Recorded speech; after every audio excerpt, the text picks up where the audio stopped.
Se apresenta aí, Augusto. Nunca ninguém assistiu palestra minha, porque essa é a primeira que eu faço aí. Aê, vamos estrear, salve de palmas. Boa, Augusto! Sou da Natura, que começou nossa jornada com o Drupal, a Vera, ano passado mesmo, né? Isso. E contar um pouquinho da nossa experiência aí. Legal. Vou até pular isso aqui já. Enfim, Drupaleiro 8 anos, 12 anos, David Bash, Tyler. Augusto. Uma fotinha aí do Facebook, né, cara? Uma descontraída, né? Fala um pouco de ti aí, cara. Cara, eu tô na Natura faz 3 anos, 5 anos com TI, os últimos 2 focado a parte web, mobile pra Natura. Hoje lidero os times de desenvolvimento de apps e sites lá dentro, tanto com desenvolvimento interno quanto terceirizado com times ou body shops externos. Né? Isso que eu faço. Show. Então tá, um pouquinho da Tyler aqui, a gente é uma ateliê de negócio, a gente procura muito transformar ideias em projetos inovadores. A gente tem uma certa carga aqui com o Drupal já, 55 módulos, 2 temas, 710 commits, 3 no core do Drupal 8, 1 no core do Drupal 6. Você pagou de propósito? Sim. Deixa eu pagar? Deixa eu... Pode ser, sim. Tá bom, né? A gente mantém o site o que é drupal.com.br, o que é drupal.org, o drupaldelite.com.br, onde a gente oferece cursos. Eu ouvi dizer que a galera iniciante aí tá sentindo falta de conteúdo para isso, aqui tem bastante. E tem o blog da Tyler, onde a gente fala bastante de processos e bastante de algumas outras coisas também, inclusive Drupal. Falando um pouquinho da Natura, acho que todo mundo conhece, né? Natura já foi eleita algumas vezes como uma das empresas mais inovadoras do mundo, principalmente no quesito produto. E agora lá em tecnologia a gente está querendo tomar essa vanguarda na parte tecnológica também. Para quem não está muito familiarizado com os números da Natura, eu coloquei ali 2 bem significativos para a gente, que é o número de consultoras que a gente tem espalhado pelo mundo. Pega todos os países que a Natura atua, a gente tem mais de 2 milhões de pessoas vendendo porta a porta os nossos produtos.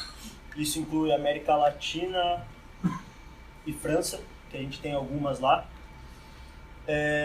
São mais de 6 mil colaboradores pelo mundo. No nosso site eu coloquei, que ele já está em Drupal, quem quiser entrar para conhecer. Mudou o domínio, agora é .com.br. Isso.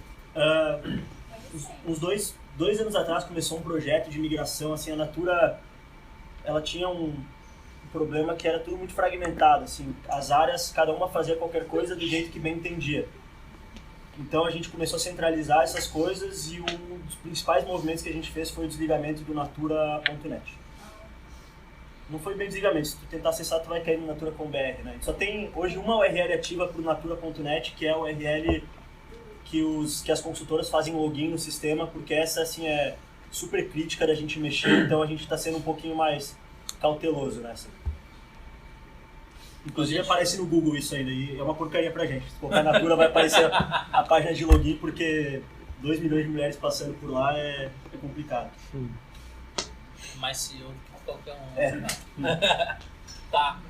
A gente vai falar um pouquinho aqui sobre como a Natura vem diminuindo o TCO, que é o custo total de propriedade, o Total Cost of Ownership, que é uma medida que a gente acha legal. E como a gente estava focando em todos os públicos, eu vou gastar a parte inicial da palestra aqui falando sobre o que é TCO, aonde que o Open Source ajuda, onde que o PaaS e o SaaS ajudam, onde é que o Drupal ajuda nisso.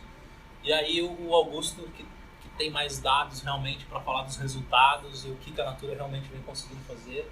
A gente quer que essa palestra seja um case para todo mundo utilizar, para ajudar no Drupal. Inspirar, né? Para se inspirar também, tanto para vender quanto para comprar Drupal, né? Mas também a gente quer que essa parte inicial aqui sirva para que vocês usem isso dentro dos seus clientes também, para começar a construir cases e mostrar o que importa e o que não importa. Então eu vou começar falando disso aqui, né? Esse aqui é um processo de compra genérico de software de uma grande empresa, né? Então você começa fazendo uma seleção do parceiro, você vai para a seleção para um projeto propriamente dito, né? Aqui na seleção do parceiro, normalmente você tem lá o projeto Boi de Piranha, que você coloca ali para testar os caras, vamos ver quem é bom, quem não é, separar o joio do trigo. Aí você faz a avaliação do projeto propriamente dito, esse projeto foi bom, não foi bom, deu resultado, não deu, qual foi o ROI, qual foi a qualidade. E você faz a avaliação do parceiro e volta, né? Esse parceiro merece continuar no ciclo, não merece, vou procurar outro, não vou, enfim. Genericamente é isso, né? Pode ter as suas nuances aí, mas é por aí. Então eu vou começar separando aqui uma empresa mais arcaica ou mais inexperiente, que está crescendo e ainda não conseguiu achar bem o tamanho dela, né? E como é que é o processo, e um pouquinho mais experiente, e depois eu vou falar dessa migração para TCO. Na seleção do parceiro, cara, o que as empresas costumam fazer de comum? Né? Elas verificam o valor homem-hora. A empresa tal custa R$100 a hora, a outra custa 110, a outra custa 80, a indiana lá custa 40, né? E por aí vai. Né? Indiana. Parece às vezes, cara. Parece. E aí o pessoal faz uma pesquisa sobre a expertise daqueles caras. Né? Eu quero fazer site, pelo menos eu vou lá ver se essa empresa faz site. Eu quero fazer SAP, eu ver se essa empresa faz SAP, por aí vai. Mas eles não fazem uma checagem de reputação. O que seria reputação? Liga pro cliente dele, ver se esse cara é bom, né? Tenta verificar na comunidade a qual ele pertence, se os profissionais parceiros dele indicam esses caras. A gente trabalha com um processo de venda muito mais consultivo e assim, a gente sempre, na Thalia, a gente sempre foca em vender Drupal para depois vender a Thalia. E se a gente não consegue nem emplacar o Drupal, a gente não tem chance, então beleza. E nesse primeiro momento é muito normal a gente falar assim, ó, aqui no Brasil a gente indica que você trabalhe com tal, aqui estão os contatos desses caras, pode adicionar eles lá no LinkedIn, pode procurar o perfil deles no Drupal, que esses caras são bons, para você botar fé no Drupal. Uma vez que você tenha botado fé no Drupal, a gente começa a discutir qual empresa é melhor. Ou para o seu caso, ou para o seu projeto, enfim. Mas a gente já faz isso. Muito porque a gente percebe que as pessoas chegam aqui e elas não têm nem ideia de como checar a reputação de empresas com Drupal. Então a gente já dá o caminho das pedras. Tipo, ó, liga para esse cara, é o Drupal.org que você vê para ver o que a empresa está fazendo, o que não está fazendo. Dá uma olhada nesse cara aqui, que esse cara é o cabeça, ó, The Wolf é arquiteto de sistemas lá dentro da CIT, tá tocando projeto Drupal já faz anos já. Dá uma olhadinha no LinkedIn dele que você vai botar fé. Randy, tem um ponto aí, cara, que essa parte mais inexperiente, muitas vezes a decisão ela é tomada e o pessoal não quer entender a tecnologia. Eles não querem saber se vai fazer a coisa em Drupal ou se vai fazer em Oracle, eles querem saber quem vai fazer mais rápido. E muitas vezes não tem nenhuma estratégia de tecnologia por trás dessas decisões. Isso, a longo prazo, é um baita retrabalho, assim, a gente tem que depois ficar catando milho ali, correndo as coisas, resolvendo coisinha por coisa, porque acaba nascendo sem governança, sem estratégia, acaba nascendo sem consistência, soluções, e o barato sai caro. Isso é Fato. É dito. Não tem bala de prata, cara. Uma empresa que já tem um pouquinho mais, né, ela começa a verificar custos de running. Talvez ela já comece a se questionar aqui de projetos ágeis versus projeto cascata. Ela já tem uma pesquisa de expertise escrita errado ali, mas beleza. Ela já tem indicações, ela tem comunidades também, tá escrito errado, meu Deus. Não façam slide às 3 da manhã. E ela vê reputação através de cases, através de cliente, através de tempo de mercado. Ela tem um processo bem mais estruturado para fazer isso, mas que ainda está falando só do parceiro e não da tecnologia, como o Augusto falou, e não de uma decisão estratégica que tem realmente a ver com fazer aquele investimento valer. A gente vai chegar nisso no TCO. A segunda parte do projeto, do funil, né, que é a seleção do projeto, a gente começa a ter o quê? Valor de aquisição, que é quem me entrega mais rápido por menos. Faz essa proposta aqui para mim. É aquele famoso edital do menor preço. Né? Que também é avaliado, obviamente, por uma empresa mais experiente, porque você pode fazer o que você quiser, o preço não pode extrapolar o seu budget. Então, aí você tem você pode dissecar aqui, né, o valor de desenvolvimento realmente, tem diferença, se o software tem licença ou não tem licença, o valor de desenvolvimento vai mudar para o valor de aquisição, porque você tem que pagar a licença e mais a customização, e mais a implantação, e mais não sei o que. Não vou pensar que a gente não tem tudo isso, mas enfim, existe diferença entre o custo, o valor de desenvolvimento e o valor de aquisição. A quantidade de scope que vai ser atendida. Eu passo uma lista aqui, sei lá, meu processo de conseguir budget e tudo mais, ele demora. Então eu vou passar uma lista de tudo que eu sonho em fazer, e aí o cara que atender mais ganha. Principalmente quando tem envolvimento de compras, né, cara? O departamento dedicado de compra. Principalmente, cara. Ai. E aí, condições de pagamento, né? Parcelamento, por aí vai. Uma empresa que já tem uma área mais bem estruturada e que já está mais tarimbada, já tomou alguns prejuízos, ela não vai procurar focar só na quantidade de escopo, mas ela vai analisar além disso se a empresa fez corte de escopo com sugestões e explicações que fazem sentido. Tipo assim, cara, eu não vou atender esse escopo aqui, mas não é porque ele não está cabendo na proposta. Então você vai gastar mais dinheiro do que você vai ter retorno.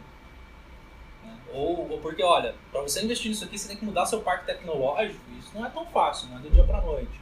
Ele começa a ver o cara que tem uma venda mais consultiva, que realmente entra mais no processo. Ele começa a pensar em valor de operação, que também é muito bom. Então, assim, não é só isso aqui, mas quantas pessoas eu vou alocar do meu lado para atender esse cara? Como é que vai ser a parte de hosting? Como é que vai ser outras coisas que vão fazer esse software realmente surgir e começar a caminhar? E depois do projeto, né, cara? Isso nem tem muita gente que nem considera aqui ainda, né, cara? Como pensão. Aderência arquitetural, né, cara? A minha empresa inteira usa microserviços, esse cara usa também. Pode ser que eu queira que eles comuniquem no futuro com outro cara aqui, eu só falo SOAP, esse cara fala SOAP, esse cara só fala REST, como é que é? Né? E obviamente, todo mundo analisa também parcelamento e condições de pagamento. Depois eu vou pular aqui a parte da execução do projeto propriamente dita, porque você só avalia o projeto depois disso. Né? Você pode coletar métricas durante, mas o processo realmente de compra só vai rolar depois. Ou de continuação da compra, enfim. De novo, né? Uma empresa menos experiente, ela foca só em duas coisas, né, cara? Quantidade de bug, que é muito fácil contar, quantas vezes me deu dor de cabeça, quantas horas me entregou, e atraso no projeto. O cara me prometeu tal data, não entregou em tal data. Não se aprofunda para ver por que não entregou em tal data, de quem foi o atraso, se era um problema tecnológico. Bota lá as métricas, vê qual dos parceiros está se dando melhor nelas, bola para frente.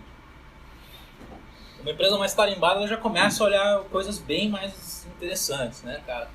Além dessas mesmas coisas, e incidente pós-implantação. Depois que esse cara já me disse assim, não, tá assinado, assinei aqui, recebi o software, ele funciona em produção, beleza.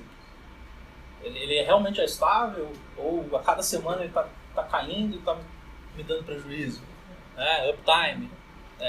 E isso tem diferença, né, cara? Porque às vezes você tá lá pingando a aplicação e ela tá te retornando 200, beleza, mas eu não consigo fazer a compra, porque o botão de comprar parou de funcionar. O produto tá lá mostrando, tá belezinho, mas... Tá tudo certo no log, né? No log tá tudo certo, o uptime dele é 100%. Aderência ao escopo, novamente, então, assim, o cara entregou o que ele disse que ia entregar realmente, na hora que ele falou da proposta, as coisas mudaram ao longo do caminho, mas ele manteve o valor que eu precisava para isso, ele conseguiu fazer a coisa funcionar, mesmo tendo alterações no como fazer, a capacidade de flexibilizar o escopo. E aqui, cara, quando as empresas começam a falar disso aqui, né, capacidade de flexibilizar o escopo, elas têm o grande desafio do escopo aberto. E como lidar com isso internamente, passar isso para gente, acho que o Augusto pode falar um pouco mais disso. Apesar que você está tendo bastante apoio agora, né, com essa parte. Uma coisa que é legal falar é que na Natura, por exemplo, a gente tem mecanismos formais da equipe de governança que a gente é obrigado a fazer depois de cada projeto. Então isso aqui não é da boca para fora, não é nada subjetivo. A gente tem que montar quantitativamente tudo isso aqui para ver o quão aderente ao planejamento o projeto foi. Independente do projeto ser agile ou não, a gente tem que fazer isso. É claro que a gente pegou o modelo tradicional, que era um modelo 100% PMBOK, e a gente foi ajustando ele para encaixar mais nos nossos moldes, porque se a gente pensar que dava para fazer um depara daquele modelo antigo de aderência a escopo, aderência de prazo, atraso, comunicação com o que a gente faz hoje, assim, não tinha como bater, né? Isso é um baita desafio quando a gente fala de tocar projetos de escopo aberto e com uma metodologia que não é cascata, né? É como adequar os nossos controles do projeto para reportar aos escritórios de projetos da empresa. Que hoje o escritório de projetos, ele que detém ali grande parte da verba, ele que autoriza e desautoriza a execução, ele que empaca os pagamentos, né? Isso é muito nosso dia a dia, é desafio atrás de desafio. Comprovar, né, que o cara entregou isso aqui, mas o escopo é aberto. Como assim? Isso deve dar um nó interessante. O que a gente faz é que tudo que é PPT a gente coloca um asterisco em construção. Carimbinho, assim. Você vai verificar atraso do projeto, igual no outro cara ali, né? Mas você vai ver também qualidade de comunicação desse cara. Quanto tempo ele leva para me dizer que tem um problema? Quão transparente ele é? Quanto ele inclui a minha empresa na hora de tomar a decisão? Ou me dá a oportunidade de tomar uma decisão antes? Enfim. E aí você começa a ter outros mecanismos de controle que são mais interessantes e que você também demanda mais tempo e muitas vezes numa empresa grande, inclusive equipes inteiras para fazer contas assim, né? Aí você começa a falar de retorno de investimento. Em muitos casos é difícil de medir o retorno de investimento. Né? Você tem lá, qual que é o retorno de investimento de ter remodelado a homepage do meu site? Para um cara do financeiro que está vendo só o número financeiro ali, é difícil quantificar isso, cara. Quantos reais vale 10 mil visitas a mais no meu site? O cara está traqueando todo o fluxo desse site que vai para outro. Às vezes o cara tem, sei lá, 5 mil sites. E da home ele vai pular para um desses 5 mil, não sei qual. E aí? Eu estou traqueando esse cara? Às vezes eu não estou, porque eu só comecei a refazer um desses sites, não todos os 5 mil. Então é difícil, é um desafio bem interessante calcular esse ROI num caso desse tamanho, né? E valores subjetivos ainda, como é que eu faço, cara? Eu tenho lá a equipe de marketing que quer porque quer aumentar meu mailing list. Quanto vale um mailing list? Eu até tenho lá uma formulazinha, beleza, eu consigo dizer lá quanto vale um contato em questão de centavos, alguma coisa assim.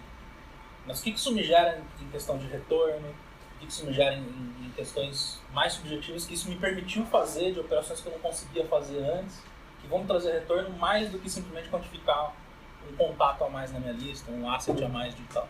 Em época de crise, cara, cada vez mais essa parte do retorno de investimento está em pauta.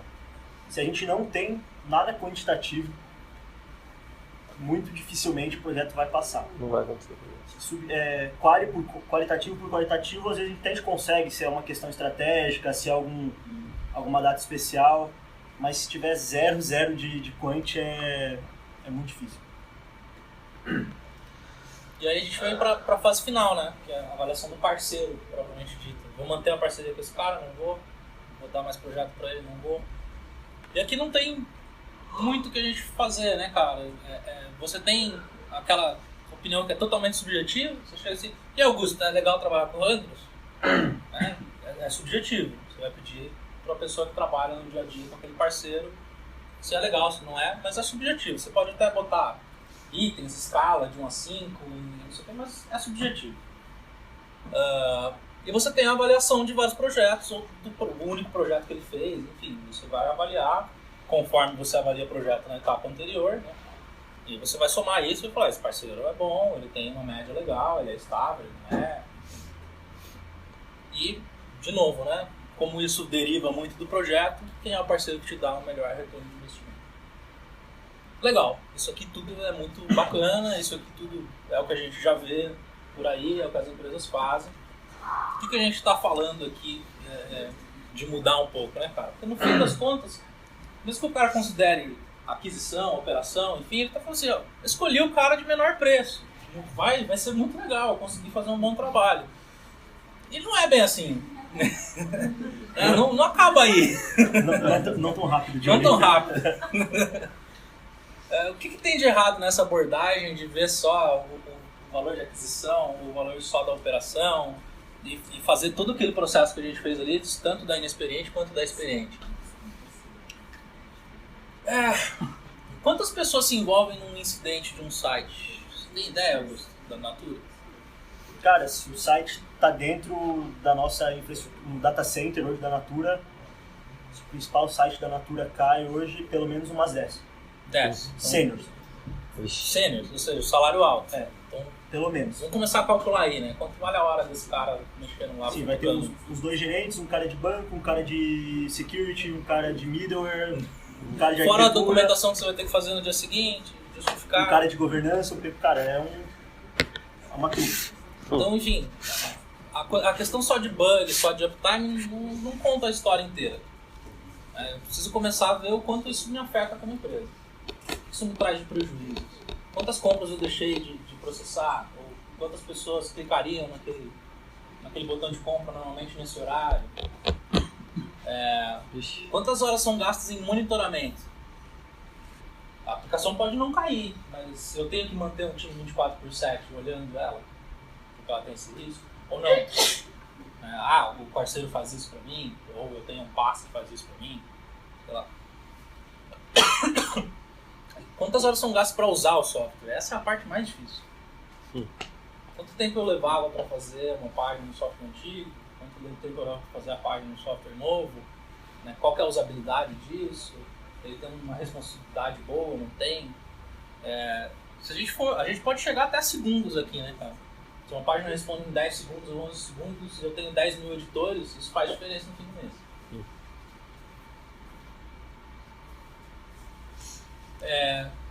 É uma mensuração, ela é rasa, né, cara? Se a solução não é aderente, quanto custa para customizar essa solução? Eu simplesmente ignorei lá, a arquitetura desse cara aqui, ele só fala hash, não fala SOAP, então eu já vou cortar ele, porque ele não vai funcionar. Mas analisa o todo, quanto custa para fazer esse cara falar SOAP? E o resto todo ter que dar de benefício? Eu realmente preciso de todos esses requisitos, é aquela venda consultiva, o cara chegar e falar assim, esse requisito é legal, mas o investimento também é alto. Vamos rever isso aí, vamos ver se não tem um jeito mais fácil de fazer, vamos ver se por outro sistema você não faz. Né? Ou seja, no fim, a coisa toda volta a ser investimento versus retorno, mas num olhar muito mais abrangente, muito mais profundo, de ver realmente toda a cadeia do meu software. É isso aqui que a gente chama de TCO, né? O custo total de... Eu sempre esqueço em português, cara. Propriedade, obrigado. O custo total de propriedade, ou TCO. Ele mensura o custo todo do ciclo de vida de software, né, cara? Então, desde o dia que eu cotei ele e envolvi o cara de compras, ele teve que gastar horas nisso, até o dia que eu desliguei a máquina. Inclusive, às vezes, desligar a máquina custa dinheiro também. Eu tenho que trazer um engenheiro de não sei aonde, eu tenho que trazer o cara, eu tenho que enviar o hardware, eu tenho que revender isso, tem um monte de coisa. Até de apreciar por completo o valor do software também, cara. Sim. Esse é um ponto.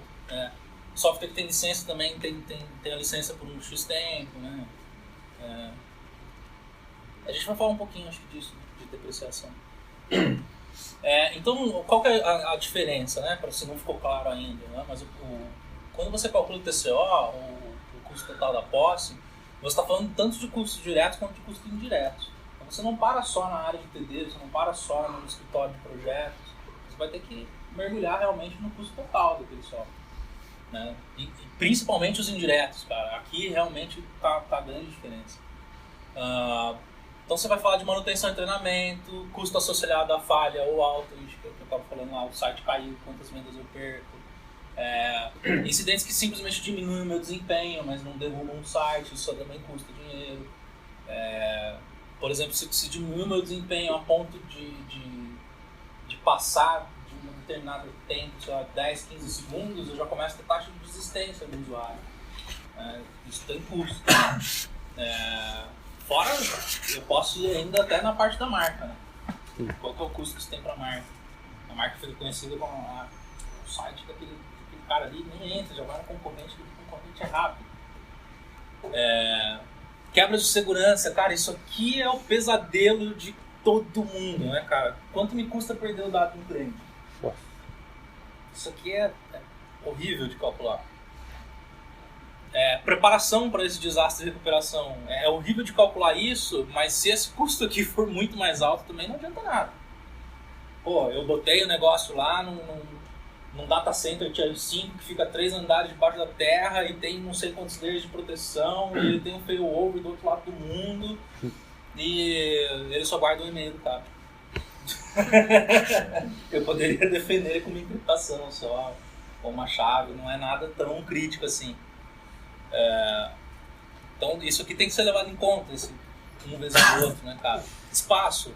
Se o servidor fica na minha sede, espaço também custa dinheiro.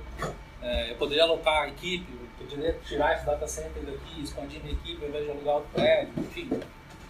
Eletricidade, desenvolvimento, infraestrutura, teste. Eu tenho tester interno, não tenho, eu pago por esse serviço, não pago. Garantia de qualidade. O meu parceiro, ele estende a garantia dele de 30 para 90, para 60 dias, enfim.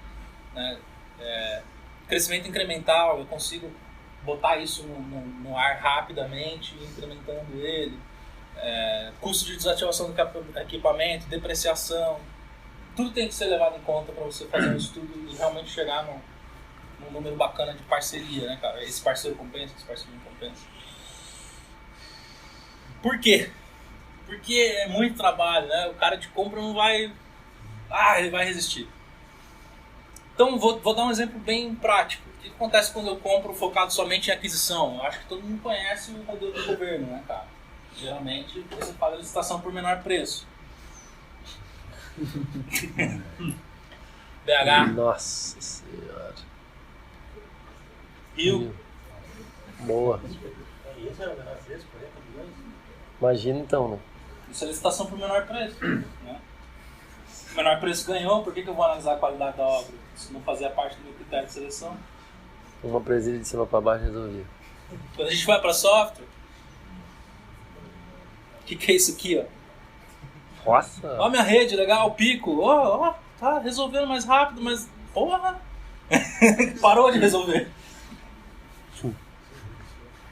Então, quando você começa a focar nisso, dá trabalho. Você vai ter que sentar com o pessoal de compras, de financeiro, do PMO e conversar bem conversadinho, né? Acariciar, mandar flores, mandar bombom. Você vai ter que trabalhar bem mais, vai ser mais difícil, vai ter mais coisas para fazer. Mas olha só, eu estou te forçando a focar no ciclo de vida total do software, a pensar em tudo, né? A considerar todo um ecossistema e não só aquele produto que você está comprando. Hardware, serviço, pessoa. Eu estou te forçando a conhecer a organização como um todo também através disso. Te força principalmente isso aqui, ó, mapear esse ciclo, para que eu não tenha que fazer isso toda vez que eu for querer contratar um cara. Isso me força a ter processos melhores também. Muitas vezes é por aqui que começa você ver quais são os processos que estão desperdiçando muita coisa. Eu tenho muita gente para fazer aprovação de contrato aqui, cara. Não precisava, né? E isso aí você vai ver como. Porque analisando o TCO, você fala assim, poxa, eu tinha 2 parceiros aqui com um preço muito parecido e o preço deles catapulta quando eu vou calcular o TCO. Por que ele catapulta tanto? Eu costumo estar só do lado dele, tá do meu?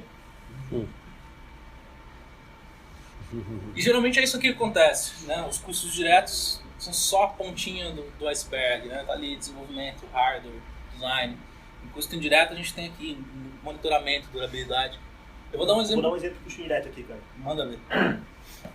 Se a gente muda o site do dia para noite, a gente não tem o custo indireto do treinamento do time que faz atendimento ao cliente, que é um call center que fica em Barueri com 200 pessoas, assim. Quando mudar o site e começar a lotar o call center dos caras. Cara, esse custo, né? Por que a gente não pensou nisso antes? Sim. E às vezes ele é maior do que todo o desenvolvimento que você fez. Às vezes é maior que o projeto todo, cara.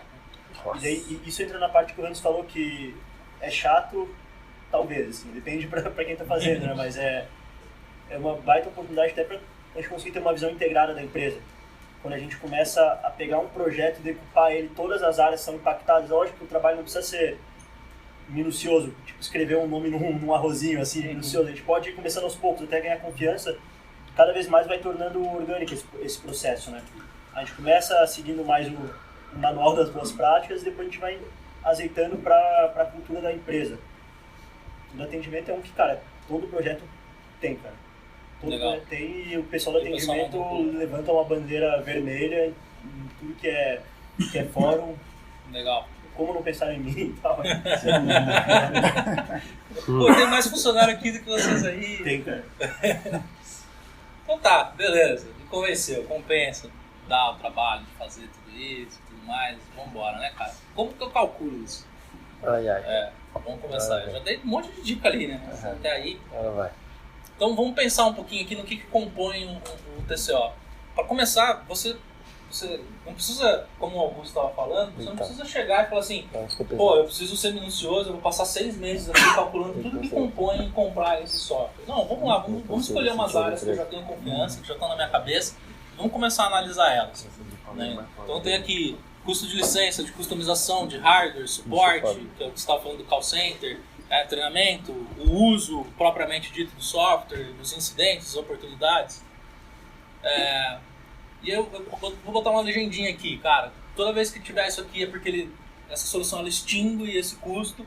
Toda vez que tiver isso aqui é porque ele está compactando, está diminuindo esse custo. E esse cara aqui, ele permite que pelo menos eu use alguma coisa que vá diminuir esse custo mesmo. 6 minutos? Que isso? Ixi. Mentira. Vou correr aqui. Verdade.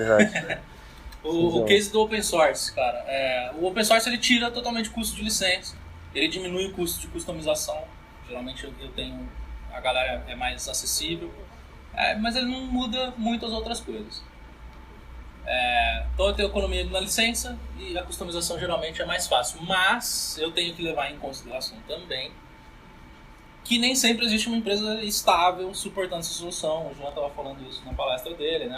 Compensa muito para a Natura apoiar a comunidade Drupal, porque a gente tem interesse que o Drupal seja estável. Ele não é a Oracle ou a IBM.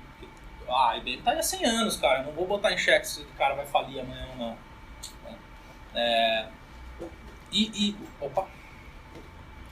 E é mais difícil calcular o valor do ativo versus o investimento que eu estou fazendo, né? Quando eu tenho uma licença, ali, o valor da licença ela vai depreciar pelo tanto que essa licença é válida.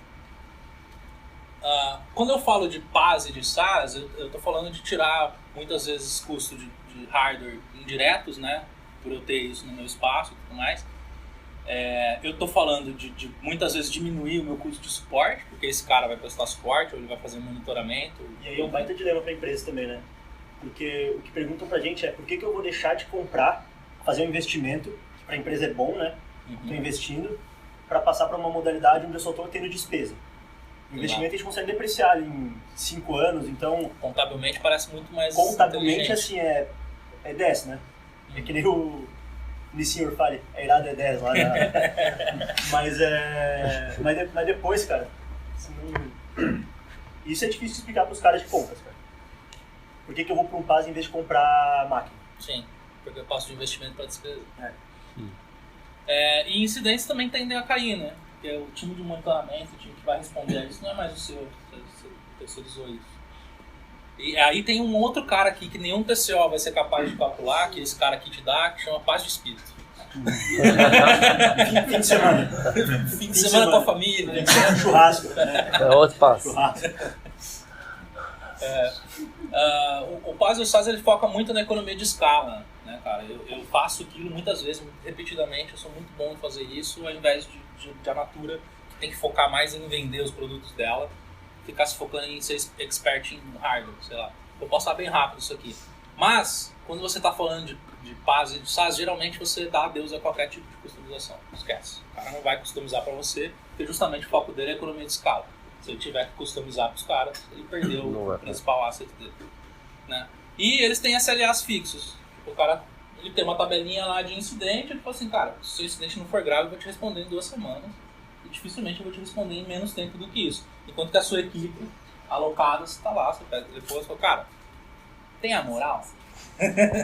Tem as manhas. Tem as manhas? E aí a gente fala do Drupal, cara. O Drupal não tem licença, isso é óbvio. Ele permite que você use PaaS e SaaS, então carinha feliz aqui, nesses dois caras que o PaaS e o SaaS resolvem. Ele tem um baixo custo de customização, principalmente porque ele tem, sei lá, 16 mil módulos da última vez que eu vi. Eu desisti de fazer essa conta antes de cada palestra. Então a chance de eu encontrar essa customização pronta ou já bem encaminhada é bem alta. A parte de treinamento também, ela tende a cair. É bem mais barato você treinar um cara em Drupal do que treinar um cara em Oracle ou treinar um cara em SAP ou sei lá o que. O uso dele é bem razoável, né? Comparado com soluções de mercado. Geralmente ele acaba ganhando na questão de tempo, de quão rápido eu faço uma página, quão rápido eu subo alguma coisa, eu boto lá no ar. Os incidentes ela também permite que eu use PaaS e SaaS para cair isso aqui. E o custo de oportunidade geralmente também, a oportunidade aqui, ela vai tratar, por exemplo, de uma venda perdida, enfim, uma oportunidade que eu deixei passar por algum problema ou incidente, ela também acaba conseguindo diminuir isso, porque a gente já sabe como escalar Drupal, a gente já sabe como responder incidente, a gente tem os PaaS e os SaaS para isso, enfim. Vou até pular porque a gente já falou. E na Natura? Agora eu vou deixar a bucha com o Augusto terminar a palestra. 1 minuto? Em 1 minuto. Tá, deixa aí. Bastante coisa que o Randus falou, assim, a gente consegue, principalmente quando estava contando das talvez menos experientes, a gente pode resumir uma palavra, que é propriedade. A Natura, quando eu comecei lá, quando a gente começou essa jornada, a gente percebia que as pessoas, os gerentes de projeto, que é uma figura que ainda existe lá hoje no papel, eles não se sentiam donos daqueles produtos o suficiente para fazer uma análise dessas e para pensar num produto assim durante a vida toda dele. Os caras estão preocupados, também faz parte, até por outras tecnologias permitirem mais isso, né? Não está errado. Estão preocupados em fazer um projeto, pegar uma lista de requisitos, não questionar, estimar, executar, entregar e depois pegar o próximo projeto, né? Com isso, a gente começou um movimento lá que chama Núcleo de Produtos e Serviços Digitais, que dentro do núcleo a gente para de ter a figura de um gerente de projetos e passa a ter a figura que a gente chama de Product Owner, que é uma visão de gerente de projeto mais um PO mesmo aí que a gente conhece, principalmente para questionar esse modelo e fazer a gente tomar decisões mais a longo prazo, né? Aqui é só um desenho de como que é o nosso processo e operação hoje. Então, tudo que é novo projeto ou novo produto, a gente sempre tem uma discussão bem densa, mas rápida, sobre a estratégia, não só de tecnologia, mas também de negócios e de marketing, de como vai ativar, do porquê que eu estou fazendo, o que é importante. E a gente faz questão de fazer essa conversa com muitas pessoas de diversos departamentos, para já saber quais são os custos indiretos, e também para entender exatamente o que é o meu MVP. A gente não começa nenhum projeto lá sem ter uma visão de MVP, a gente não faz projetos no núcleo de produtos e serviços megalomaníacos que vai demorar 6, 7 meses para entregar uma primeira versão. E isso, assim, pra gente foi um game changer lá dentro. Assim, o time está crescendo, a gente tem ali 2 campeões do núcleo ali hoje, o Renato e o Renan. O Renato como Product Owner de tudo que é web, então ele que toca os projetos web junto, e o Renan desenvolvendo, junto com o time, inclusive da Thaler. Eles estão co-criando coisas aí, né? Depois que a gente monta a estratégia, a gente passa para um estágio de prototipação, nem que seja um PPT, que daí que a gente vai começar a vender a ideia e montar o business case junto a isso para conseguir uma aprovação. Caiu para a esteira de desenvolvimento, o nosso comprometimento é desenvolver com qualidade, rápido, um MVP, para não perder nenhum time to market, que isso é uma coisa que acontece muito. Eu vou mostrar um exemplo daqui a pouco do Adoro Maquiagem. Ele é um site que a gente tinha para lançar 40 dias. Que a gente ia perder o maior movimento de ativação de maquiagem do ano, que é o movimento maquiagem, que as meninas que estão na sala devem conhecer, a Camila Coelho. É um que a Natura patrocina ela e que coloca sei lá, 1 milhão de usuários no site em uma semana, coisa que não tem geralmente ao longo de um mês, né? Eu conheço a Camila Coelho. Eu também. Viram tudo que é foto dela no site, né, cara? Eu também. Não, eu me assustei uma vez, eu estava em São Paulo em 2013 e foi a primeira vez que eu vi foto de youtuber assim no ponto de ônibus, cara, Era da fazendo Câmara propaganda. E era tudo Assim, entra no canal, não sei o que, outdoor. Eu falei, caraca, o YouTube já tá dando grana nesse nível, assim, do cara contratar uma agência e cobrir a cidade. E era a Camila Coelho, cara. E daí depois do MVP a gente vai para o processo de melhoria contínua mesmo da entrega. E isso aqui também a gente está contabilizando na hora de montar nosso business case. Então, quando é projeto, a gente sempre pensa numa visão continuada pelo menos 1 ou 2 anos depois da implantação dele. Até para a gente ter uma visão de roadmap mais consolidada para os times, né? Esse aqui é um fluxo bem básico, é o que eu expliquei agora, vou pular. Assim, só para dar um recadinho, não sei se alguém parou o carro naquele estacionamento que desce da rodoviária. Se alguém parou lá, eles estão fechando, tem 2 carros lá, eu vou no missão. Obrigada. Obrigado. Esse aqui é o nosso processo depois que entra para o fluxo, né? E daí, de novo, toda essa parte da priorização aqui, o nosso comprometimento com os Product Owners é não deixar nada ser desenvolvido sem sentido. A gente não cair naquela falácia de preciso disso porque é importante e daí correr, perder o fim de semana, desenvolver a coisa e depois nunca usar, né? E a gente, junto com o parceiro, nós somos os primeiros a levantar a mão e comprar umas brigas lá. Essa parte consultiva que o Hans falou é bem legal, porque quando a empresa não tem esse tipo de questionadores, de perfil questionador dentro, se tiver algum parceiro ajudando eles a fazer isso, é bacana. Até para entregar mais rápido, né? Falando agora maquiagem. Esse é o site. O desafio que a gente tinha nele era refazer o portal inteiro, fazer ele responsivo em 35 dias, basicamente. Isso não só de desenvolvimento, de especificar requisito e entregar. Aconteceu. Um monte de cabeça baixando. Era o primeiro projeto que a gente ia usar a tecnologia. E era o primeiro projeto. Era o boi de piranha.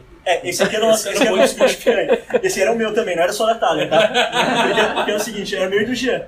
A gente tava pentelhando tanto todo mundo que a gente acreditava nisso aqui e que a gente tinha que dar uma chance pro Drupal, pra Natura, que falaram, cara, então vai, faz isso aqui. Se der certo. Eles pegaram aquele projeto e falaram, ninguém vai ter coragem de fazer isso aqui em 35 dias. Deixa eu ver o que eles vão fazer. Conseguimos. Até eu entrei na jogada aqui. Eu vou sair assim, velho. 4h30 da manhã, até o Fred que deu o programa tava lá. Saímos. Foi assim. Saímos, ficou bonito, deu tudo certo. Foi um parto, mas foi. Eu conversei mais com a tarde porque eu conversava com a minha mãe naquele mês lá, mas Nossa. beleza. Voltou pra casa da mãe. Alguns dados aqui. Era a nossa prova de conceito. Então, se isso aqui desse errado, eu e o Jean tinha certeza que talvez a gente estivesse fechando as portas do PaaS e do Drupal lá para Natura. Porque aqui a gente não testou só o Drupal, a gente também colocou na Aker, que era um super tabu para a Natura colocar um site fora da estrutura dela. Até então a gente não tinha essa cultura. Prazo do projeto. Quando a gente foi levantar e tomar essa decisão do porquê fazer em Drupal, a gente comparou quanto custaria para fazer em uma outra solução, em tempo e em prazo, e quanto custaria para o Drupal. A gente teve pelo menos 50% de economia em tempo e em dinheiro fazendo em Drupal, né? Se fosse na solução B, vamos chamar assim, a gente não ia entregar no prazo, não ia Boa. nem chegar. Não falei isso, cara.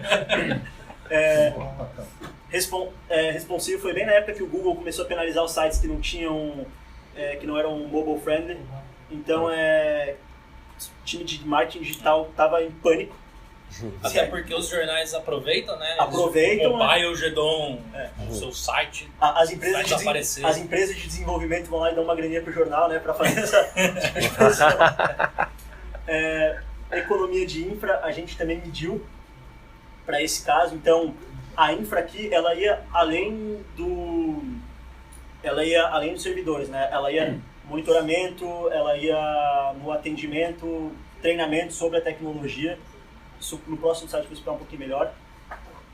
A gente teve uma redução na taxa de rejeição do site de 30% de redução. Só quando a gente lançou o MVP mesmo, não é? Isso eu tô falando assim, eu compilei o dado ontem. Então é do último 1 ano e 2 meses, comparando com 1 ano e 2 meses anterior do site velho. A gente teve essa redução. Usuários mobile nesse site subiram. A gente tinha no outro 20%, a gente foi para quase 60% nesse. Só de usuários acessando pelo celular. Então reforçou a aquela coisa mais quali, né, que a gente fala, pô, vai melhorar a experiência de quem está no celular e melhorou mesmo, né? Bom. Saving de TI de negócios. No site anterior para negócios, subir uma página no site, cada subida de página de conteúdo era um mini projeto para eles. Eles tinham que contratar uma agência, tinham que editar um HTML, tinham que subir no servidor, tinham que fazer todo um processo de gestão de mudança. Desde que a gente lançou esse site, já está com 350 conteúdos publicados nele. Então, assim, São 350 projetos economizados. São 350 projetos Nossa. economizados, assim, isso sem envolvimento de tecnologia. Isso negócio sozinho, eu nem sei o que eles estão fazendo lá, eu só sei o que estão fazendo. Nos proporcionou colocar um site finalmente numa esteira de melhoria contínua, que também era alguma coisa que a gente nunca tinha conseguido justificar na Natura, o quão era importante. O próprio MVP e o prazo desafiador desse projeto possibilitou isso. E aqui para finalizar, total de matérias publicadas, né? Mais um dado, até hoje eu não recordo de ter um incidente crítico desse site. O site está... Putz, ó, deu problema, caiu o mundo, o site... A gente teve um dia que a gente precisou fazer um upsizing emergencial com os nossos amigos da Akia.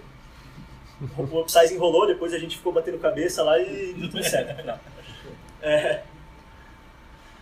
Natura com BR, que foi o nosso último grande projeto que a gente entregou em dezembro. Depois do boi de feira vem a boiada. Aquele foi o primeiro, esse aqui o pessoal ficou meio mal acostumado, porque esse aqui foi engraçado, que a gente começou a conversar dele em julho, só que só deram o gol pra gente no finalzinho de outubro. Nossa. E a gente tinha que lançar em dezembro o site. Mas vocês lançam o site em 35 dias, tem Faz que de novo. E nos deram 15 dias a mais, né? Fala assim, não, esse aqui tem uns 45, talvez uns 45, 50 dias, tu pode lançar o teu site, cara. Beleza. Esse aqui pra Natura, ele era, assim, era outro game changer, porque a gente ia desacoplar de um outro legado que a gente tinha lá, a gente ia imprimir uma identidade visual nova. O site da Natura não tinha uma experiência mobile também. A gente aproveitou que dentro do núcleo de produto e serviços a gente tem uma equipe de user experience. A gente usou e abusou do time para montar a experiência de navegação do usuário, toda a arquitetura de informação e layout do site. Isso aqui eu vou falar, só fazer um parênteses, tá? Isso aqui é um caso muito importante, onde o TCO normalmente te mostra isso também. Quando você contrata uma agência, só o tempo que ela demora para pesquisar o seu público-alvo, que é uma coisa que dentro de casa você já sabe que você tem contato com esse cara, geralmente já compensa você montar um time desse ao invés de ficar fazendo. E isso é uma coisa que é um custo indireto que você não calcula assim no TCO. Esse aqui assim, muita gente acha que é uma lista de requisito e a gente vai sair com um site bonitão, né? A gente começou a fomentar esse comportamento. Não que a gente não tenha começado a desenvolver sem ter os layouts, que aí foi verdade, né? Mas a gente consegue paralelizar as coisas e fazer de forma um pouquinho mais saudável, né?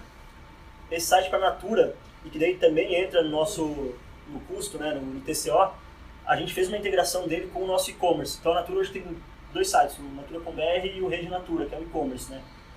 O site antigo não tinha nenhum tipo de conexão com o e-commerce. Então se o usuário queria entrar no site da Natura para comprar um produto, ele ia fazer uma navegação de 8 páginas para talvez sair numa página de produto no e-commerce. Seria uma continuidade na experiência dele. A gente aproveitou dessa flexibilidade da plataforma, a gente conseguiu fazer de uma maneira relativamente simples, né? Eu acho, do que podia ser, a gente fez de uma maneira Eu não tô vendo os dois chorando ali, então foi assim. O Steve... A melhor coisa do site foi isso, cara. Foi. Obrigado, Jean, por ficar 4 anos martelando nessa ideia. Conteúdo e e-commerce andam juntos. Isso aqui pra gente, na hora de justificar o projeto e o custo dele, a gente colocou uma hipótese aqui de melhoria de conversão ou de melhoria de experiência do usuário, que ela se comprovou, né?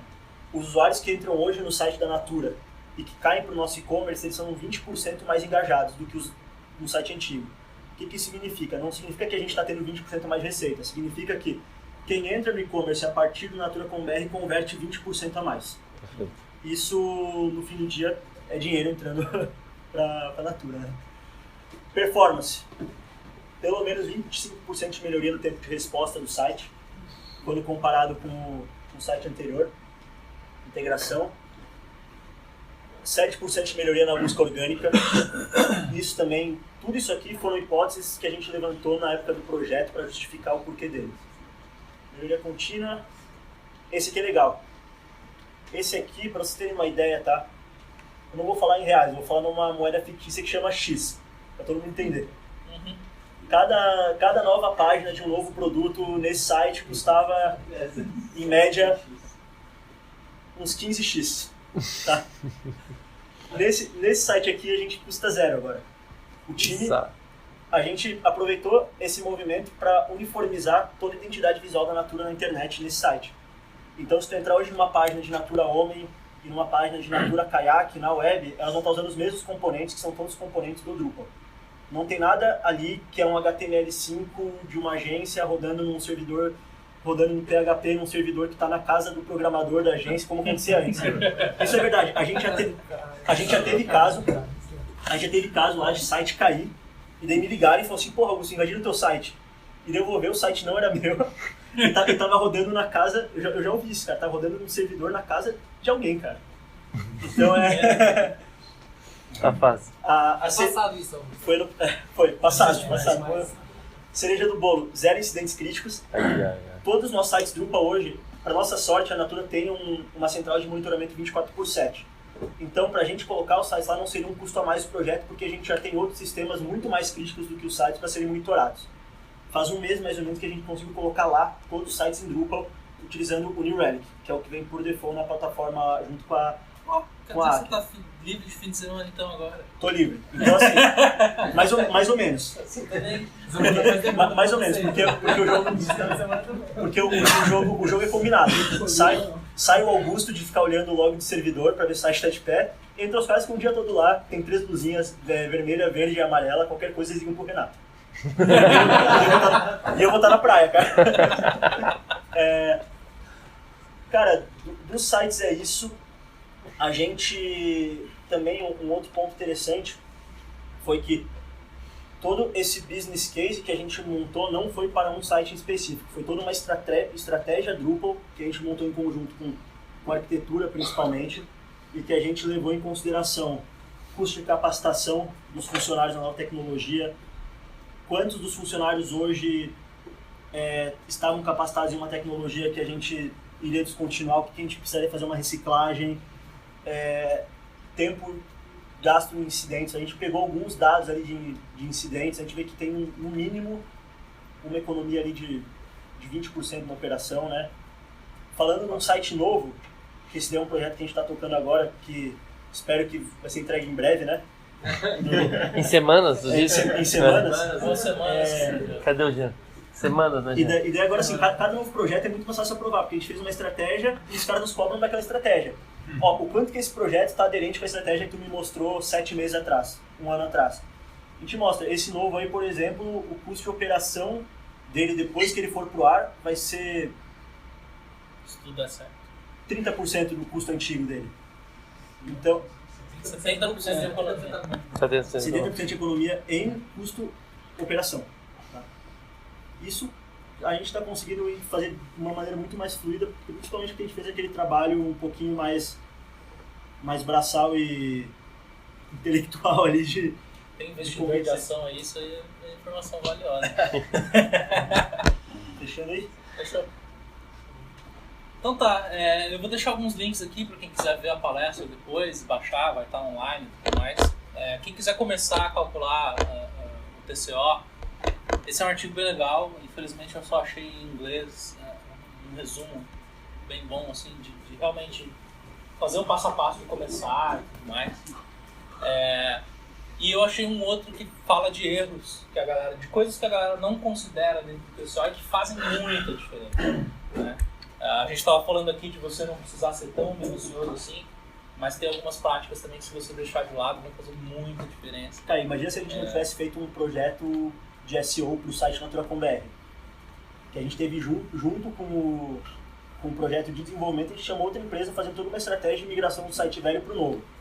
Se a gente não faz isso, não é que o nosso site não ia melhorar 7%, ele ia cair pelo menos 30% na busca orgânica, né, do Google. E isso tem um peso para a marca absurdo, né? Os caras, se o site cair uma posiçãozinha no Google, os caras nos ligavam antes, né? Mas você pode ignorar aquilo que é impossível ou muito difícil de calcular. Não perca o sono, né? Se você começar a ter essa mentalidade que você precisa começar a calcular esses custos já é um avanço muito legal.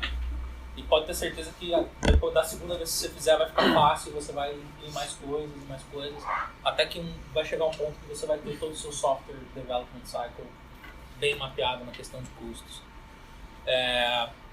A grande visão que você tem que ter é o seguinte: vale o esforço de estimar isso aqui? Se você tem a impressão de que você vai gastar mais tempo indo atrás da informação e descobrindo quanto você gasta com isso, do que você tem o potencial de gastar, por exemplo, eu vou levar uma semana para calcular isso, e se isso aqui acontecer, em um dia eu resolvo. Não vale a pena calcular agora. É simples assim. Né? E somente esse dado, ele tem potencial de invalidar toda a análise de TCO que eu estou montando? Ele tem potencial para custar mais do que todas essas outras variáveis aqui que eu estou considerando? Se não tem, ela também pode ser ignorada. Pode ser que ela traga diferença? Pode. Pode ser que daqui a um ano, quando você inclua ela traga a diferença, por exemplo, entre você ter escolhido um parceiro ou outro? Pode. Mas não vai ser uma diferença gritante que invalide o esforço que você está fazendo de implantar isso, que invalide todo o esforço de você colocar isso na sua Tem que focar no essencial, né, cara? Isso. Até porque muitas vezes o tempo de fazer isso aqui, se a gente vai muito na minúcia, é mais tempo do que o projeto.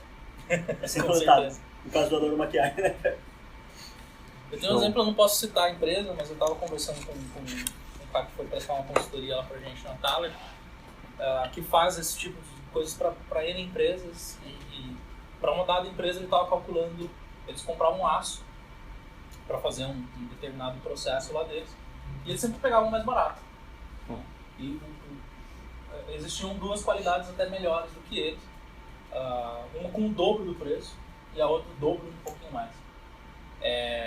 Então eles nunca compravam esse outro tipo de aço porque eles falaram assim, cara, é o dobro, é muita coisa, entendeu? Se eu botar na ponta do lápis já... E aí o que ele chegou lá e ele fez? Ele falou assim, cara, o seu TCO tá ótimo, tá perfeito, a única coisa que você tem que fazer é estender ele por mais 5 anos. Porque o aço que você compra, em 5 anos ele acabou. E o outro? O outro vai até 10, 15, opa. Esses 6, 7 anos a mais que eu tô ganhando aqui tá compensando o dobro do valor. A depreciação dele tá muito menor. E aí ele falou, cara, e aí não ganhou ainda o outro, que era o dobro mais um pouco, porque eles não me autorizaram a fazer o custo de 20 anos, porque eu tenho certeza que ele ia ganhar também. Então o TCO tem essa pegadinha. Na nossa área de tecnologia é mais fácil, porque um site dificilmente vai ficar 10 anos no ar. É impossível, a tecnologia vai estar defasada, você vai ter que fazer todo o redesign daquilo, enfim. Mas o TCO tem essa pegadinha também até onde você vai esticar a corda. Acho que é isso. Obrigado. Estão os contatos aí. Se quiser conversar com a gente, fica à vontade. E estroco pé direito aí, cara. Estroco pé direito. É verdade. Obrigado, gente. Parar a gravação.